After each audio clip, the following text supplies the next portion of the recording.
परेशानी, बेइत्मीनानी और नींद की कमी ने अगर आपका घर और आपका दिल देख लिया है तो फिर ब्रेन बूस्टर इस्तेमाल करें। ये मोजज़ाती असर रखने वाला लज़ीज़। बिस्मिल्लाहिर्रहमानिर्रहीम। खातिन हज़रात, मैं हूँ अख्तर अब्बास और आप सबको मेरा सलाम पहुँचे। आज अजीब सा दिन है। दिन का आगाज़ हुआ तो दिल पे बोझ था, कुछ देर के बाद वो बोझ और बढ़ा और अब तक उस बोझ की जो अगर माहियत को देखा जाए तो इतना है कि उसने दिल का कचूमर निकाल दिया है। पहला बोझ पंजाब कॉलेज की एक बच्ची, उसका रेप हुआ और जिस बच्ची के साथ ऐसा होता है उससे आसपास वाले, उससे मोहब्बत करने वाले, उससे जुड़े लोग जिंदा दरगोर हो जाते हैं, मर जाते हैं। सांस आ रहा होता है पर कहाँ सांस आ रहा होता है।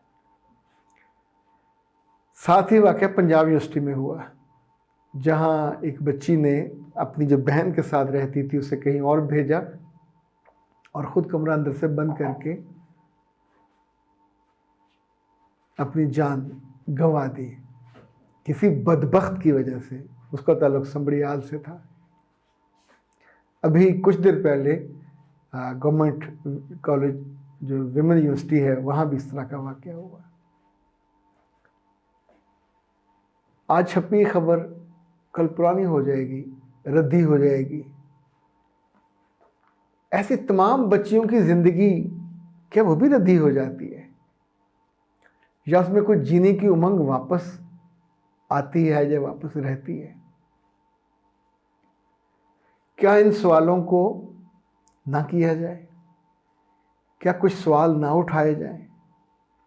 क्या इन शैतानों को और इंसानों को, कोई चौकीदार है, कोई ड्राइवर है, कोई घटिया आई डोंट नो क्या करते हैं, क्या सोचते हैं,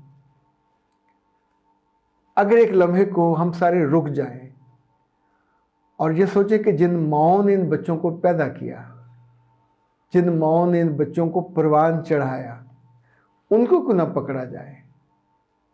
उनके पास कम से कम 25-30 साल ये बच्चे, ये लड़के रहे, वहीं माँ के साए में ये मर्द बने। उस माँ में कहाँ खराबी थी? क्या नीयत में, क्या इरादे में, क्या अमल में, क्या तरबियत में? ये किसी और का कसूर नहीं है। जिस घर में लड़का है सबसे ज़्यादा किसकी हया करता है? माँ की। सबसे ज़्यादा किससे प्यार करता है? माँ से, बाप से नहीं करता। ये जितने इवन मुल्जिम और मुजरिम हैं उनसे भी कभी पूछें कि ज़िंदगी में किससे प्यार करते हैं तो माँ से। तो माँ पे क्या अजाब आया हुआ था? क्यों नहीं सिखाया? क्यों नहीं उसको हदें बताई? क्यों नहीं अपने नफ्स को, क्यों नहीं अपने इरादे को और क्यों नहीं अपने हवस को और लालच को रोकना? कह कह के, बता बता के। उसको तो अलिफ बे नहीं आती थी, आपने सिखाई। उसको ABC नहीं आती थी, आपने सिखाई। उसको ज़िंदगी की कोई चीज़ भी नहीं आती थी। यानी मेरे पास आप इसलिए लेके आते हो कि ये डरता है, कॉन्फिडेंस नहीं है, इसके अंदर एतमाद की कमी है, शर्मीलापन है। तो क्या शर्मीलेपन दूर होने के बाद ये करेगा? लोगों के घर कभी डाकू उजाड़ते थे, कभी चोर उजाड़ते थे। तो ये तो बदबख्त ना डाकू हैं ना चोर हैं, ये कुछ और ही नस्ल है। शक्ल इंसानों जैसी है, करतूत क्या जानवर के हैं? इसको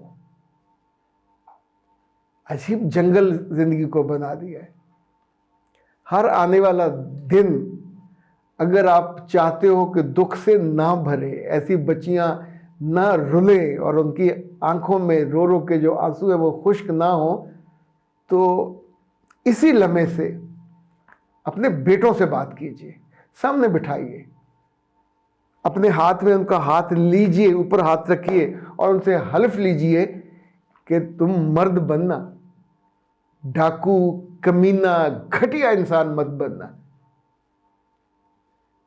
इवन आप सोचिए, कभी कभी मेरे पास बच्चियों के जब कॉल्स आती है ना कि मेरे सगे मामू ने मुझे तंग किया हुआ है, मेरे किसी करीबी अजीज ने मुझे तंग किया हुआ है, तो उनकी माओं को क्या मौत आई हुई होती है जो बच्चियों की बात सुनती नहीं है। उस भाई का आपने अचार डालना, कल आपकी बेटी को, सगी बेटी को वो लूट के जिंदगी में सूखे और रौंदे हुए घास की तरह कर देगा, फिर क्या करोगे? फिर उसी भाई का नाम चाटोगे? वो कोई कज़न हो, वो कोई टीचर हो, वो कोई भी हो। और लड़कियों से क्यों नहीं बात आप करते कि जहाँ पढ़ने जाती हैं, यहाँ यूनिवर्सिटी में जाती हैं, माँ बाप की इज्जत को क्यों रौंद के आती हैं? ये पंजाब यूनिवर्सिटी में बच्ची आई थी, 30-32 हज़ार बच्चियाँ वहाँ पढ़ती हैं, क्यों नहीं वो सीखती? पिछले कुछ सालों में पंजाब यूनिवर्सिटी में फार्मेसी की बच्चियाँ मरी हैं अपने दोस्तों के हाथों। जो मैस मीडिया है उसकी बच्चियों की लाशें डिफेंस में जाके अपने दोस्तों के साथ गई, क्लासमेट सीनियर के साथ, उनकी गाड़ियों पे बैठ के रेप होने के बाद वहाँ उनको फेंक के आए। अब तरदीद में लग जाएंगे। सब ऐसे वाकयात छुपा दिए जाते हैं। प्राइवेट यूनिवर्सिटियों में बार बार ऐसा होता है। बड़ी बड़ी तकरीबात जहाँ गाने बजाने और कंसर्ट्स होते हैं, कंसर्ट के बाद बिल्कुल वो जो होती है ना लुटी सर्कस वाला हाल होता है। आप उनको पता नहीं किस नाम पे इतनी छूट देते हो कि अपने हाथों अपनी मर्जी से सब कुछ लुटा के बाद में जब एहसास होता तो तब तो कुछ भी बाकी नहीं बचता। ये दुख कम नहीं होंगे, आने वाले दिनों में ये दुख बढ़ने हैं। चूँकि इल्ज़ाम आप किसी पे भी दे दो, ड्रामे पे दे दो, कोई बच्चा इस तरह के लड़के तो ड्रामे भी नहीं देखते। वो लड़कियां ड्रामे देखती हैं जिनको महबूब की तलाश होती है। ऐसे ही महबूब मिलते हैं। ये 2 नंबर नहीं है, ये 10-20 घटिया जिनका टारगेट ही आपका जिस्म होता है, जिनका टारगेट ही किसी गिद्ध की तरह, मुर्दार की तरह झपटना होता है। आपको वो लूटते हैं, खसूटते हैं, आपकी हर खुशी को खा जाते हैं। आपकी इज्जत, आस, मर्यादा, हया, लिहाज, हर चीज आपकी आंखों के सामने जाती है। और सिर्फ इस आस पे आप क्या मजूर हो ज़हनी तौर पे, क्या जिस्मानी तौर पे अल्लाह ने आपको कोई अज़ा कम दिए हुए हैं? जो ये आदमी वाहिद आपके लिए ऑप्शन था कि उसने एक दफ़ा आपकी इज्जत लूटी, आपसे गलत बयानी की, झूठ बोला, आपको पता है मेरे साथ गलत बयानी कर रहा, फिर वो शर्तें लगाता है कि रोज़ आके मेरे साथ सो, मेरे साथ जागो। और आप यूनिवर्सिटी में आए किस लिए थे?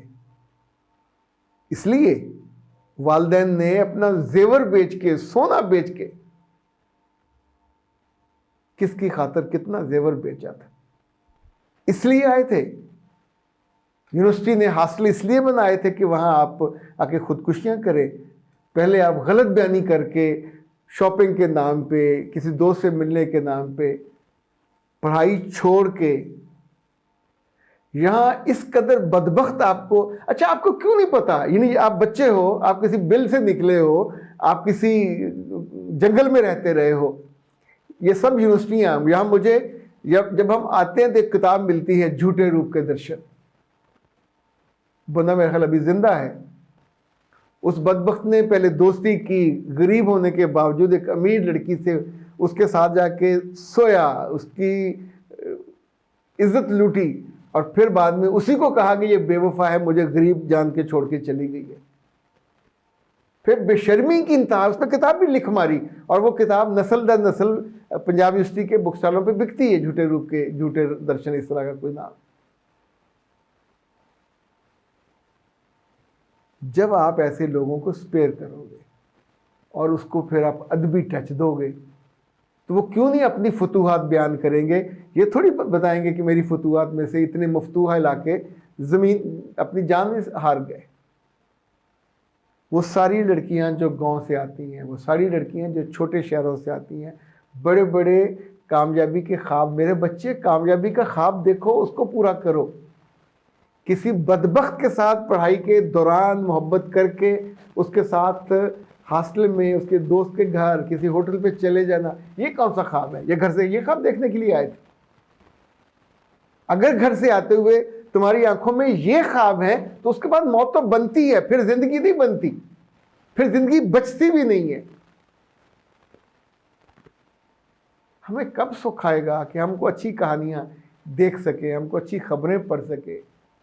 हर दूसरे दिन अखबार पे पूरे पूरे कॉलम भरे होते हैं, फलां ने इज्जत लूट ली, फलां ने खुदकुशी कर ली, कभी सगों ने, कभी गैरों ने। यहाँ एक बदबख्त वॉचमैन ने इज्जत लूटी, यानी वॉचमैन का मतलब है हिफाजत करने वाला। कभी अपने को ओहदे के नाम पे लूटता है, कभी कोई अपने मनसब के नाम पे लूटता है। पर लुटने वाली हैं जाहिल और बेवकूफ़ क्यों है? क्यों उनको अकल नहीं आती? घर में क्या अपने हाथ रोज आप आग में देते हो? बाहर आके अपना पूरा जिस्म, ये जिस्म जहन्नम में जलने वाला है। या याद रखिएगा, जब आप अपनी मर्जी से किसी बदबख्त के साथ जाकर सो जाते हो, अपना नाम डुबोया, अपने माँ बाप का नाम डुबोया, अपनी बरादरी का, अपने बहन भाइयों जिन जिन की शादियां हुई सबका नाम डुबोते हो, और एंड पे फिर खुदकुशी करते हो ताकि बिल्कुल मोहर लग जाए। खुदकुशी कौन करता है? खुशी में लोग करते हैं, किसी कामयाबी के बाद करते हैं, बचने के बाद करते हैं। सिंपल दुख में जाने वाला बंदा खुदकुशी करने का रिस्क नहीं लेता। पता होता है कि खुदकुशी के बाद वो मौत है जिसको अंत नहीं।